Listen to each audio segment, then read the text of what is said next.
La France va-t-elle plonger dans la crise? Alors oui, certes, il y a eu des déclarations ces derniers jours, avec notamment le Premier ministre François Bayrou qui estime que la hausse des droits de douane instaurée par Trump pourrait coûter à la France plus de 0,5% de son PIB. Mais derrière tout cela, qu'est-ce que ça veut dire réellement? Qu'est-ce qui fait débat, y compris d'ailleurs sur de telles déclarations? Comment est-ce que la France pourrait être impactée? On va donc essayer de comprendre factuellement ce qu'il en est ici et comprendre le débat sur le sujet. Salut, c'est Hugo, j'espère que vous allez bien. C'est donc le sujet à la une des actualités du jour. Bon, on vous en a parlé déjà pas mal de fois. Depuis samedi matin, tous les produits qui entrent aux États-Unis sont visés par une taxe additionnelle de 10%.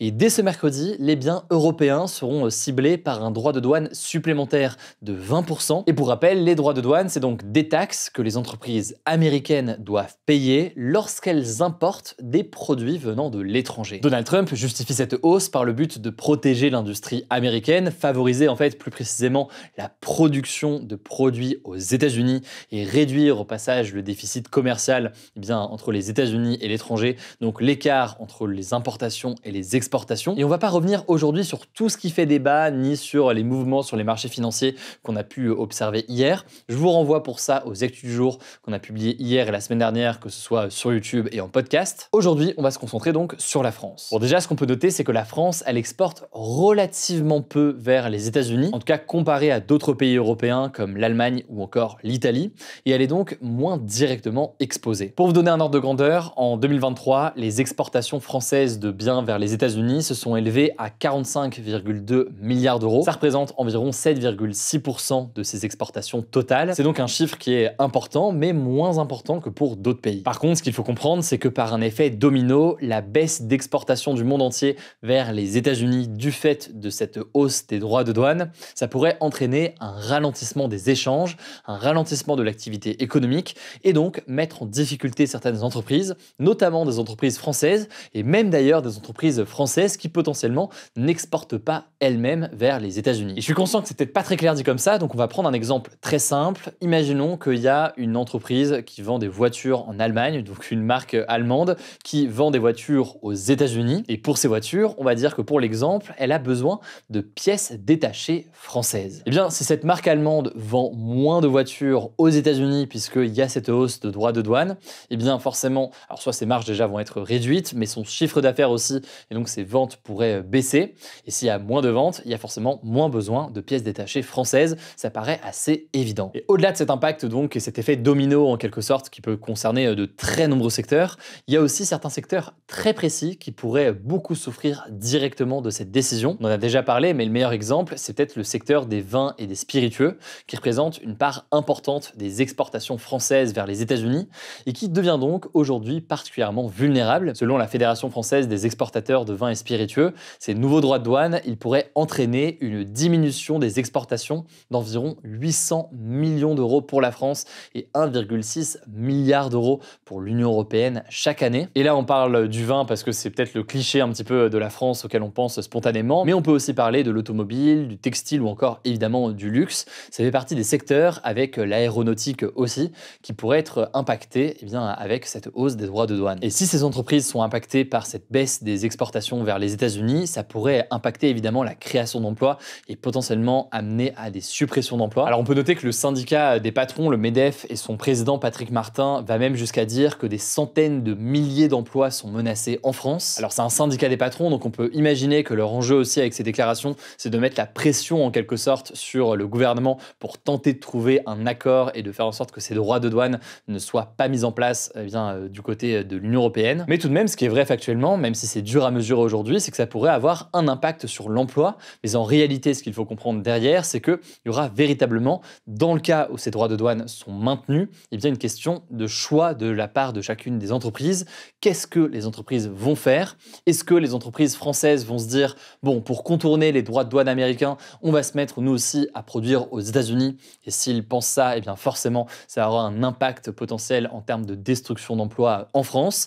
Est-ce que, à l'inverse, ou alors autrement, elles vont se dire, bon, plutôt que de produire aux États-Unis, on va se dire que les États-Unis, peut-être que ce sera compliqué d'échanger avec eux, mais on va se tourner du coup vers des nouveaux marchés. On peut penser à certains pays en Asie, en Afrique, en Amérique latine, etc. Et donc, pour dire les choses simplement, on va continuer à produire en France dépenses, mais trouver de nouveaux marchés. C'est assez schématique, mais vous le voyez bien ici, au-delà des décisions politiques, que ce soit du côté de Trump ou évidemment du côté des réponses européennes, on revient là-dessus après, il y a aussi des questions d'arbitrage et de choix qui seront faits dans les prochains mois par les entreprises. Alors maintenant, est-ce qu'au-delà de la question des entreprises, il pourrait y avoir des impacts directs pour chacun d'entre nous en tant que particulier? Alors évidemment, hein, l'impact sur l'emploi, on l'a vu, c'est évident et donc ce sera à observer dans les prochaines semaines si tout cela se poursuit. Maintenant, sur l'impact au-delà de la question de l'emploi, il y a 2-3 éléments qu'on peut analyser. Déjà, à très court terme, il n'y a pas nécessairement d'impact, sauf si du fait de votre épargne ou de vos investissements personnels, vous êtes potentiellement impacté par la situation, notamment sur les marchés financiers. Mais ça, évidemment, c'est pas le cas pour tout le monde et c'est vraiment un sujet à part entière, donc on rentrera pas dans ce sujet aujourd'hui. Donc à court terme, pas forcément d'impact immédiat, mais à moyen terme en revanche, il pourrait y avoir des effets ressentis en France, et ce notamment si l'Union européenne réagit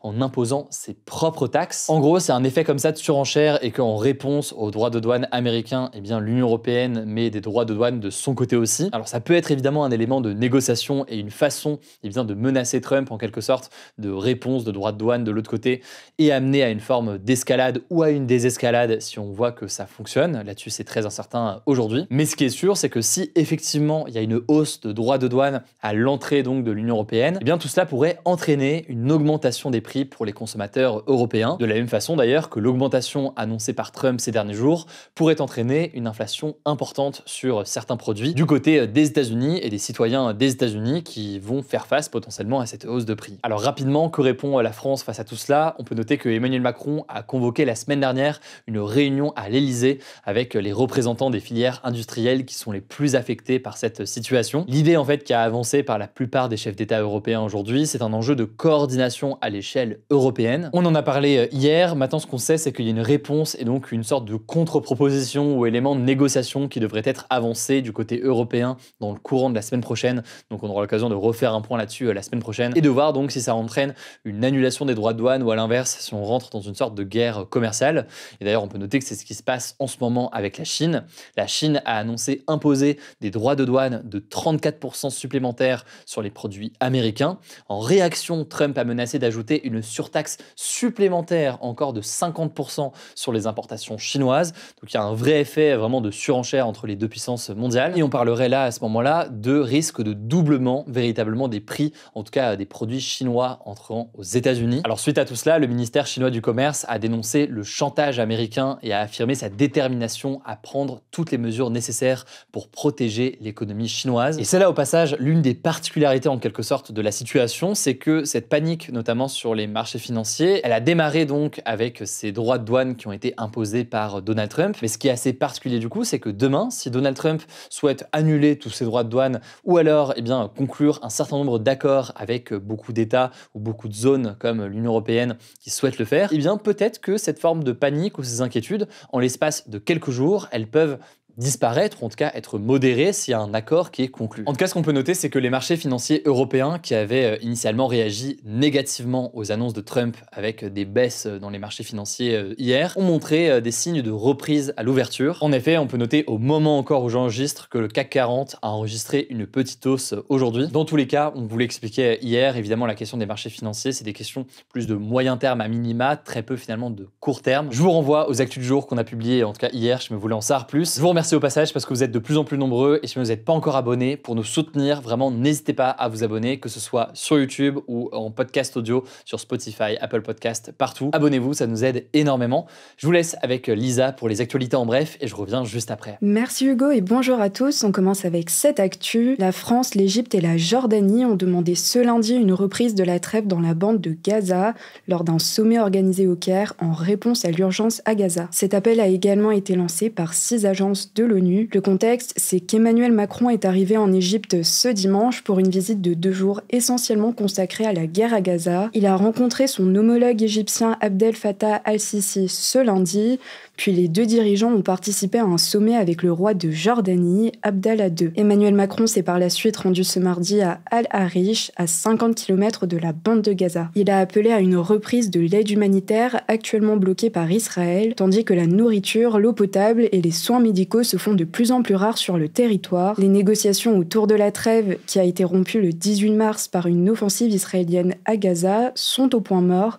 Le Hamas et Israël se rejettent la faute. Depuis le début du conflit le 7 octobre 2023, plus de 50 000 Palestiniens ont été tués. En parallèle, le président américain Donald Trump a indiqué travailler à un nouvel accord pour obtenir la libération des otages israéliens détenus par le Hamas. À noter que sur les 251 otages enlevés lors de l'attaque du Hamas le 7 octobre 2023, 58 sont toujours retenus dans le territoire palestinien, dont 34 sont déclarés morts selon l'armée israélienne. Deuxième actu, les États-Unis seraient en discussion directe avec l'Iran sur son programme nucléaire selon le président américain Donald Trump. En fait, Donald Trump avait fait sortir les États-Unis d'un accord international avec l'Iran lors de son premier mandat de président en 2018. Cet accord, qui a pour but de limiter le programme nucléaire iranien et de permettre la levée progressive des sanctions économiques contre le pays, avait été conclu en 2015 par l'administration de l'ancien président Barack Obama et plusieurs pays européens. Suite à leur retrait de l'accord, les États-Unis ont rétabli toutes les sanctions américaines qui avaient été levées. Au sujet de ces discussions directes, Donald Trump a indiqué que si un nouvel accord était trouvé, il serait, je cite, différent et peut-être beaucoup plus robuste. Il a cependant prévenu que l'Iran serait en grand danger si les discussions n'aboutissent pas. En tout cas, ces discussions avec l'Iran devraient se poursuivre ce samedi en Oman, a indiqué le ministre iranien des Affaires étrangères. Il a quant à lui parlé de discussions de haut niveau indirectes. Troisième actu, plus de 1500 personnes ont été exécutées dans le monde en 2024, selon un rapport d'Amnesty International publié ce mardi. Il s'agit d'une hausse de 32% depuis 2023 et d'un record depuis 2015, où 1634 exécutions avaient été comptabilisées. L'organisation précise que ce chiffre n'inclut pas les milliers de personnes qui auraient été exécutées en Chine, ainsi qu'en Corée du Nord et au Vietnam, pays qui auraient également eu recours massivement aux exécutions. Au total, ce sont 15 pays qui ont mené des exécutions dans le monde, avec l'Iran, l'Irak et l'Arabie Saoudite, qui ont été responsables de 91% des exécutions recensées l'an dernier. Le rapport indique par ailleurs que 40% des exécutions recensées en 2024 ont eu lieu pour des infractions liées aux stupéfiants, ce qui est illégal selon Amnesty. En effet, le droit international considère que le recours à la peine de mort doit être limité aux crimes les plus graves. Quatrième actu, le secteur de l'aide sociale à l'enfance est en crise profonde. C'est ce qu'a conclu la commission d'enquête parlementaire sur les conditions d'accueil des enfants placés dans un rapport publié ce mardi. Aujourd'hui, l'aide sociale à l'enfance, donc l'ASE, est chargée de protéger près de 400 mineurs et jeunes majeurs en France. Selon le rapport, les pouponnières, qui sont des établissements d'accueil pour les enfants de 0 à 3 ans, ont un taux moyen d'occupation de 108% et ont du mal à recruter du personnel. Il souligne aussi le fait que les mineurs isolés, donc qui n'ont pas de représentant légal sur le territoire français, disposent de conditions d'hébergement particulièrement précaires, notamment par rapport aux mineurs de nationalité française. Le rapport indique également que les enfants de l'ASE sont davantage exposés à des problèmes de santé et qu'environ 15 000 mineurs suivis par l'ASE seraient exposés à la prostitution. Cinquième actu, l'Europe a connu son mois de mars le plus chaud jamais enregistré selon l'Observatoire européen Copernicus. Concrètement, la température moyenne était de 14,06 degrés, soit 0,65 degrés de plus que la moyenne enregistrée entre 1991 et 2020. Cette hausse des températures en Europe a été accompagnée de précipitations extrêmes et contrastées dans toute l'Europe. Les Pays-Bas ou le nord de l'Allemagne ont par exemple connu le mois de mars le plus sec jamais enregistré, alors que des précipitations extrêmes ont été constatées en Espagne et au Portugal. Au niveau mondial, mars 2025 a été le deuxième plus chaud derrière mars 2024. À noter que l'Europe est le continent qui se réchauffe le plus vite. Et enfin, dernière actu, quelques mois après leur apparition sur Instagram, les comptes adolescents seront imposés aux jeunes de 13 à 17 ans qui utilisent Facebook et Messenger. C'est ce qu'a annoncé Meta, la maison mère de ces réseaux sociaux. Concrètement, ces comptes limitent par exemple les contenus inappropriés et les contacts indésirables. Les utilisateurs reçoivent également des limites de notification pendant la nuit, des rappels pour quitter l'application après 60 minutes et ne peuvent être contactés que par des personnes qu'ils suivent ou avec lesquelles ils sont déjà connectés. Alors ces comptes sont disponibles depuis ce mardi sur Facebook et Messenger aux États-Unis, au Royaume-Uni, en Australie et au Canada et devraient être déployés en Europe plus tard dans l'année. Merci beaucoup Lisa pour ces actualités en bref. Voilà donc pour les actualités aujourd'hui. N'hésitez pas à vous abonner, prenez soin de vous, prenez soin de nos proches. N'hésitez pas si vous avez des questions ou autres à les mettre dans les commentaires et on se dit à demain pour une nouvelle vidéo.